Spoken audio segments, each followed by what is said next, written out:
This is Mutabaruka. We want to present to you a wholesome kind of level of consciousness right now. So subscribe and tell your friend them. This is Mutabaruka. So we're going to shift little. We have a line up here to a very legendary person, I must say. A man who has been there and done that in the music industry. Now him tell it all in a book. We're talking about Copeland Forbes. This is the cutting edge and the Blackradar YouTube channel. Hit that subscribe button and keep listening. Good afternoon, good night, sir. Buenas noches, mi amiga. ¿Cómo está? Yes. Okay, Copeland, your book. I see you really have put some serious promotion in this book, yeah. It's 60 years of story. Yes, man. 60 years, right? Yeah, man, 60 years. Wow. Can you imagine that? You know, and I mean, that means how old me is now then. Oh, you mean how old he is? Is that 61? 61. You know, Tony Rebel always said to me, sir, I can't believe it. You come into the business the year when I was born. Yeah. But you are a long time, me all over the place, and you tell me, say you're going to start to release this book. Yeah. Not about like 10 years ago, you tell me about your book. Yes. And well, it just... Muta, it started from 2002 when the idea came to do it, you know. But touring up and down all over the world, you know, it takes up a lot of time. But the pandemic, that's why I said the pandemic, even though them say it was bad, it was good in many ways too. Of course. Because it gave me the time now to sit down and just put it together once and for all, because I saw quite a few of our pioneers and legends moving away from us, you know, and the story are not being told. I used to sit down with John Holt, and when John Holt tell you some history, you know, it's unbelievable, you know, I see gone, and we don't get to document it. Same thing with Alton and so on. So me just say, you know, something, make me just get this done, you know, before that time come. So, and really and truly, it's your story, really? Yes, well, you know, the greatest thing in the motor that I'm happy, I'm proud of is that all these years you see people writing our story and writing about us and telling our story. And I just like, I feel I was ordained now to just tell our story, and God has blessed me that 90% of the stories I was actually present, seeing it in my own eyes, I'll be a part of, I share some of it. You was there. Yes, you know, and that was really good. Look at that great experience we had in Cuba, the first time you left Jamaica. And in Cuba. With Jimmy Cliff. Yeah, with Jimmy Cliff, you know what I mean? And we had a hard time then, because at that time, we break up. Them never want to go. Siaga never want to go. Because he tell me, say, him not telling me to go, and him not telling me to not to go. Yes. And them say, we must, them not go stamp a passport, because if them stamp it and we go in America, is a problem. Yes, but when them did put something on at the back, and I never realized it, you know, 10 years after I look around at the back. I still have that same passport, you know, because I keep them for posterity. Yeah, me keep my one them too, But you remember the problem we had coming back, because we went on the Russian plane that usually fly the route. But coming back now, because of no diplomatic ties now, we had to take a flight from Havana to the nearest point to Jamaica, and the plane refuel again, and then lift up and come to Jamaica. And have to go back. We get back to that point to refuel. Yeah, man. That was a trip, man. And very dear was an interesting open night for me to see a concert I keep with two stages, and when one it move, it's a moving stage where when one I play, the other one I set up, and then it just move back, and then the other one come forward. That was the first time we saw that, that kind of staging. And there was no fence. It's a rope round the place where this concert I keep, and nobody now put them foot over the rope. Jump the fence or try no fence over there. It's rope them have, and nobody now climb over the rope for going on the show. Them go right through the gate. You know, that was a great experience, believe you me, and never forget it. The first time I left Jamaica, man, Cuba. All right. And it's funny enough, you know, you never have no big hits then, you know, you had your Butterpan song, but every time I hear the song, All right. Make we start from the beginning now. This is the cutting edge and The Black Radar YouTube channel. Hit that subscribe button and keep listening. oh, you're getting at this music business. Well, actually, in 1962, the 15th of December, is when I actually started because the music was in me from I was in the Boy Scout because, you know, myself, Jackie Jackson, bass man, we play with Toots, and the Frederick Witt from the Techniques, we were all in the Boy Scouts together. And our scoutmaster was a music teacher, you know, and he plays the keyboards and the organ at the churches. So we used to take music lessons across from our little Alcians at a man named Corbett. And that's why I started out learning keyboards. But after memorize the first set of keys was C, D, E, F, G, A, B, and I think that was it. And Jackie said to me, "It's more you have to go learn, you know."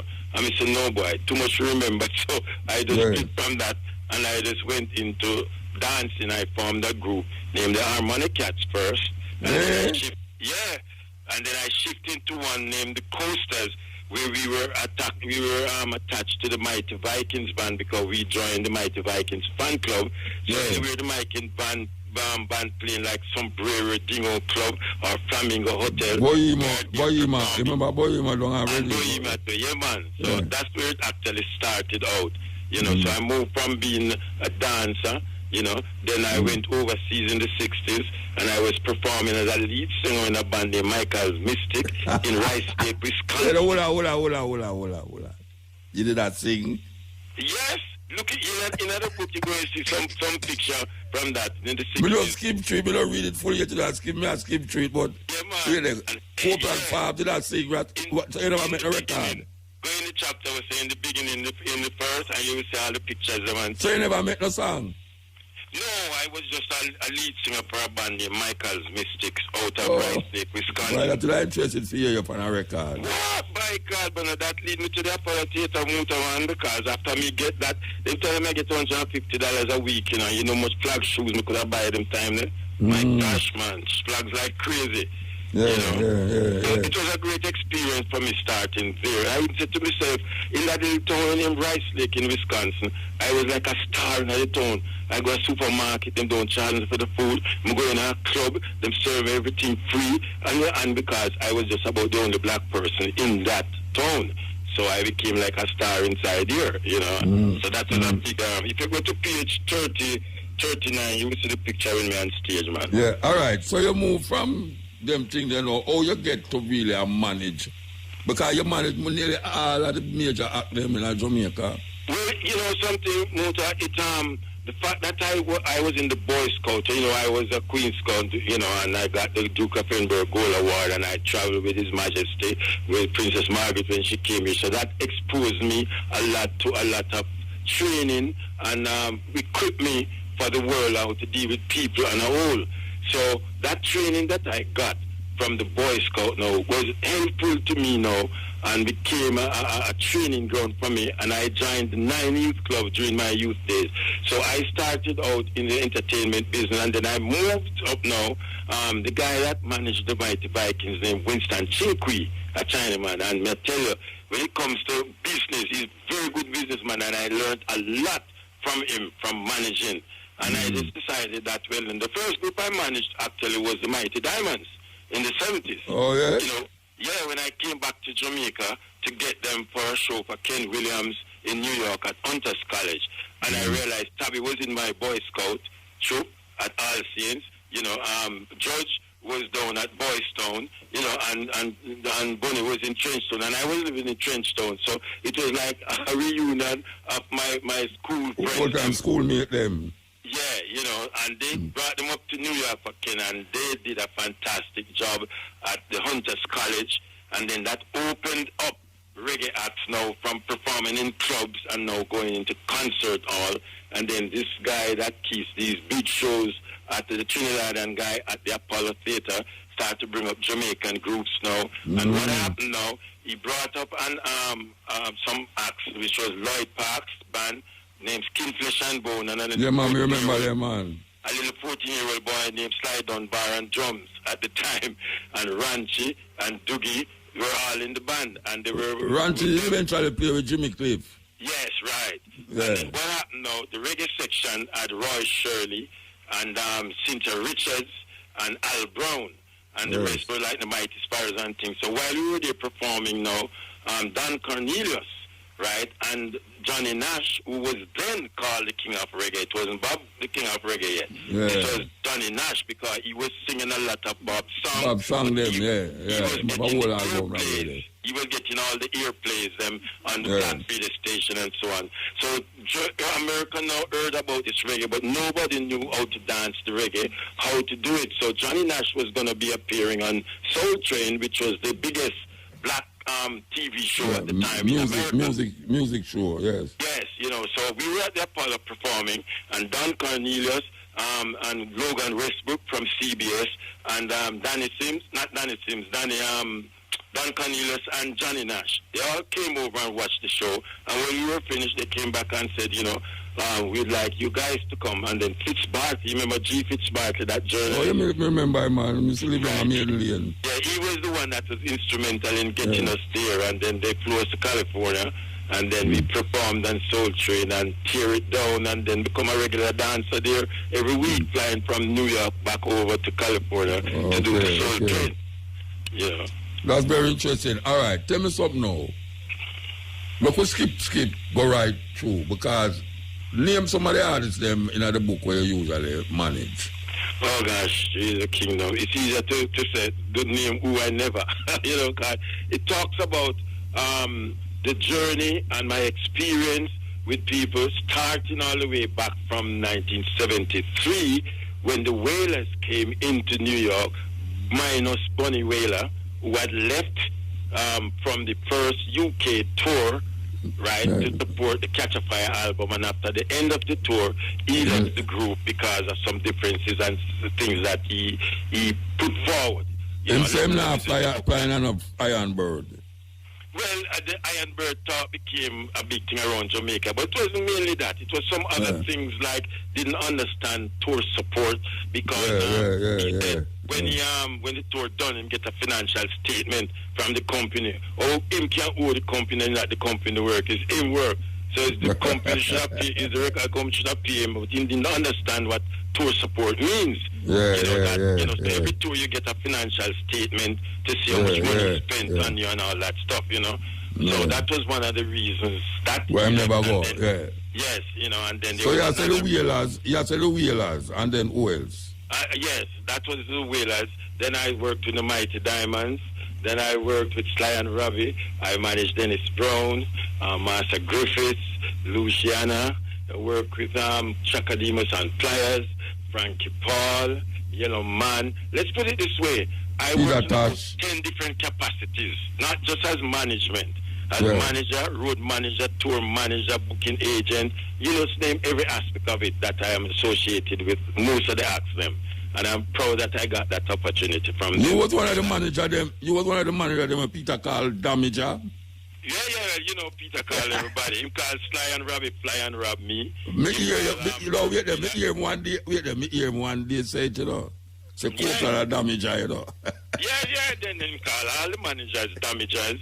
Him call Irving Miller, Irving Killer. Him call me Copeland Fraud instead of Copeland Fraud. Copeland Fraud, him just find adjective name to describe every single soul, But all right, so Jimmy Clips, you never managed Jimmy Clips. One of the greatest experiences I've ever had working with an artist, because I learned so much from working with Peter Tosh. I remember that trip that me and him alone went to Nigeria, his first experience in Africa. Right? You just come from down there. Yeah, and Sonny Okoson. Yeah, man. Sonny Okoson. Yes, that's Sonny Okoson down there. And something, Muta, is when we were in Cuba, we met Sonny. You remember Sonny was... Yeah, man, I remember that's how the talking drum work. Right. Maybe that's how all the talking drum work. Yeah. And then Sonny said to us, when you want to come to Africa, come straight to Nigeria. And we said yes. Yeah, because Peter was suffering from headaches from that beating he got in the when the police brutalized him. So he wanted to see a bush doctor. And Muta, tell you the truth, and that him when talk about the experiences in the book. When we went down to Benin and went into the mountains and spent some time up there with the bush doctor. And guess who was visiting while we were there? While we were in Benin, Pope John Paul was visiting the same day, So you can imagine the collaboration with Peter and Paul John Paul in Benin to the at the same Blackradar time. YouTube Oh my channel. God, that is some experience. But the whole of that is in the book, so you can read about it too, you know. All right. And so. All right. So tell me. You know. Eh? You are in the book too. Well, I guess when you're Cuba. The Reggae Superfest tour, you know, the series that I did, all the Superfest tours are Where in the would book. it go? You mean Sunsplash tour? Huh? Sunsplash tour. No, not the Sunsplash tour alone. The Reggae Superfest where I had you, Sugar Minot, and Junior. Oh, in Reid. Europe. And Junior Reid. Yes, and with the 809 band. 809 band. Oh, God. First reggae group to play in East Germany since the war. 8 week we spent in Europe. Exactly.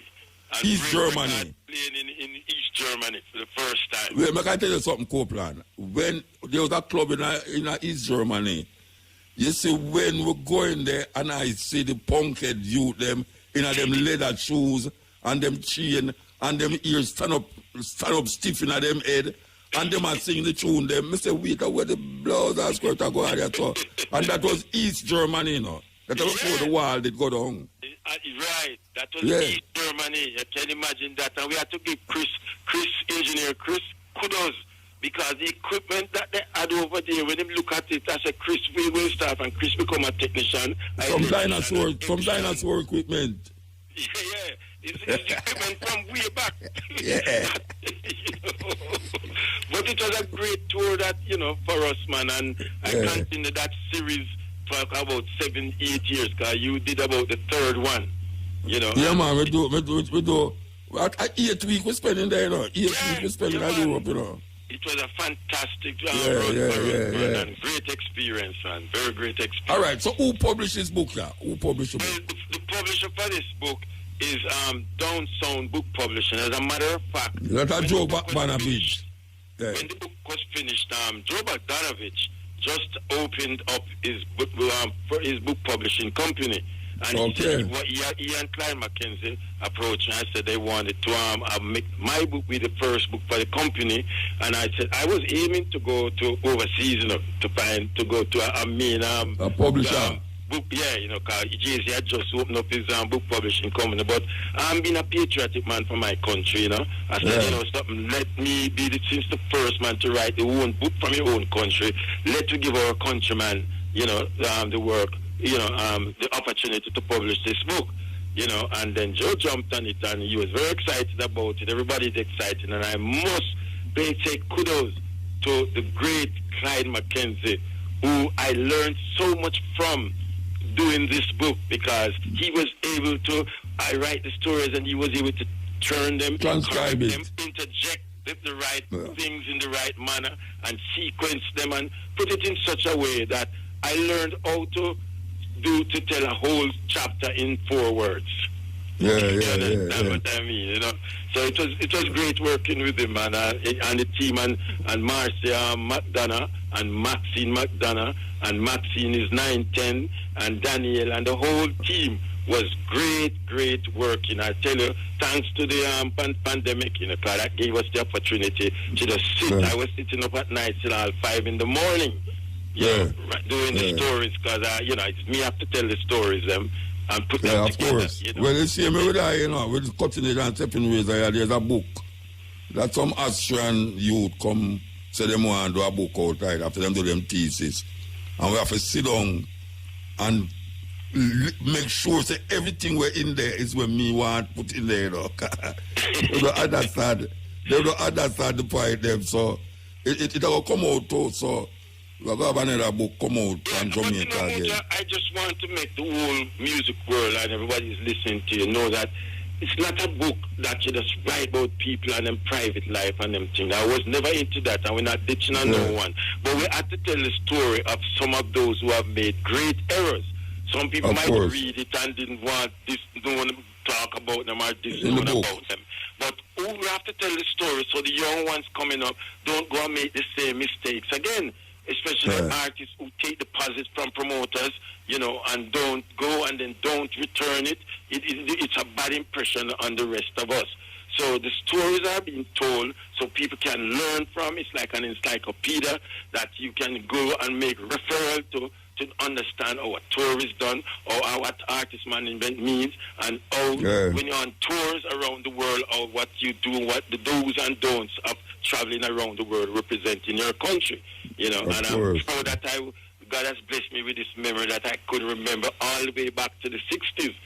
So many things that a lot of things was left out, you know, Muta. Part 2 and part 3 right now, you know. But it's great that the book is out. It's red, as you can pick it up. Is my favorite color, you know, and it was designed and done by the same lady, Marie, that does Miss Pat from VP Book. So I realize that, you know, she give me her book the other night, Irama. Yeah, man, and I realized that the cover, the same kind of drawing, is the same. Yes, illustration and thing, man. Yes, it's very well done. It took me a long time to like it, but I get to like it because it's an unusual look and it grabs you from afar, you know. And you know something, all the promoters from around the world, even those in Australia, have ordered it. And you know what they said to me? I have acknowledged almost every person that I come in contact with and work with. So if you want to know if you're acknowledging the book, just buy the book and start the acknowledgement, and you're going to see everybody. Even if you're I see one of my favorite picture in there. Yes, that favorite picture with the... I see one of my favorite picture there. Yes. Yeah, man. That was a... Now winning, Yeah, you want Winnie Mandela, man. That was a great... that was in South Africa. That was... In our yard, man. In our yard. Yeah, right. And I want to tell you, you know, people look on the picture as she put her hand, I take my hand and put her on her, you know. Why, everybody sees the weight. Oh, Muta said, look, if you get such a nice hug and squeeze from Mrs. Mandela. You know, see the other picture. But you know, that one of the picture them you see, man. And she take me out and throw around her. I don't need to put me around her. She take it and put around her. Yeah, you know? Yeah, I'm a sister, man. I'm a sister. Yeah, man. Yeah. All right, well, so you got to tour with the book? Yes, well, actually, you know that when we launched last year at Rotterdam, I took Slide On Bar and the Revolutionaries Band to do the launch, and the band consisted of Earl Chinna Smith, Lloyd Parks, Lenky Marsden, Bob. Oh, you toured with it last year? Yeah, well, we did actually a tour. We did a launch at Rotterdam. So I took the band. We took the band and did one of the biggest launch in Rotterdam that has ever experienced. And then the next day we featured at the Reggae University, you know, and gave it the official launch. So, you know... so you're not going to do it this year? You're going to be there this year? No, we were planning to, but other things come in. And, you know, Gina and them, the promoters were here up to last week. You know, they came for the Jerry Award. The promoters from Rotterdam Festival. They were in Jamaica here with us, you know, hanging for a while. They must have the show Saturday, Sunday? Yeah, man, then wait. Then you walk past me and me walk past you, you know. Then, so when I was up there and I presented my book to Minister Grange and to Ephraim Martin. Yeah, me see you, but me never see them. You see me, but you never see them? No, me never see the promoter them for Rotterdam. No, not there. They were at the Jaria, right? They were number... Oh, Jaria. Jaria. I'm thinking it's Arama. And then spend another week or two here. And they had to go back. You know, I mean, the females running those big festivals in Europe. Yeah. You know, they have to get add to them and so on. Yeah, well, brethren, I tell you, say it's long way coming, and it's there now. So what the people them historically is a good book. They can order from Amazon.com or Barnes and Noble, or it will be available through Down Sound Book Publishing and LMH and all Fontana stores in Jamaica, right? Okay. And we're planning a big event and a launch kind of thing for October. When it's Heroes Month, to coincide with the Peter Tosh Symposium, because we're going to do something special entitled Setting the Record Straight. All right, sir. Yes. All right, sir. Give thanks, brethren. Yeah, man, thank you for having me, and say thanks to all who have played a part in my 60-year journey, and I will always remember you. Muchas gracias to my compatriots in South America. All right, sir. Give thanks. Okay. The informative information presented in this video is motivational and is positively aimed at inspiring, educating and entertaining the viewers with the cutting edge of critical reasoning. If you enjoy the contents on the Black Radar YouTube channel, Please consider subscribing to show your support.